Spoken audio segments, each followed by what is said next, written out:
Des entreprises américaines renommées sont présentes à l'exposition de l'importation qui se déroule cette semaine à Shanghai. Mais il est difficile d'oublier leur course semée d'embûches pour arriver ici. En août, le numéro 2 américain de l'automobile, Ford, a renoncé au projet de vendre un modèle fabriqué en Chine aux États-Unis. Pour son PDG, c'est une conséquence de la guerre commerciale de Washington avec Beijing.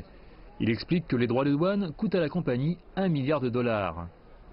General Electric traversait une année difficile avant même la mise en place des droits de douane.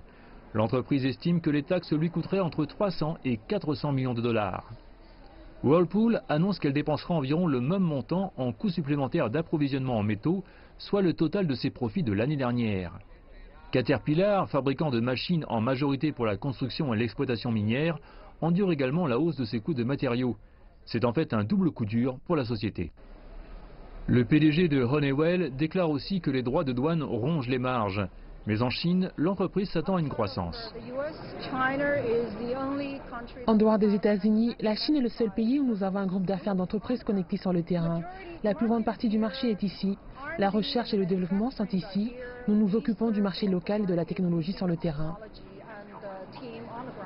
Aucun officiel américain ne s'est montré, une décision considérée par certains comme une rebuffade de Washington. Mais il y a la politique et il y a les affaires. Les entreprises américaines sont très optimistes quant au marché chinois.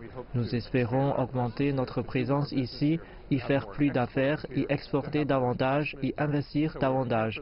Nous raisonnons donc à long terme et espérons que les deux gouvernements seront à même de résoudre leurs différences afin que nous avancions ensemble vers une plus grande prospérité commune. Les officiels chinois se disent encouragés par le grand nombre d'entreprises américaines venues participer. Mais ils reconnaissent qu'il reste du travail à faire.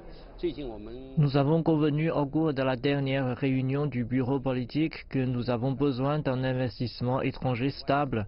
Autrement dit, nous devons améliorer l'environnement pour les entreprises qui veulent opérer ici, surtout pour celles qui sont déjà présentes en Chine. La porte vers la Chine reste ouverte, tel est le message aux entreprises américaines, et tout devrait s'arranger.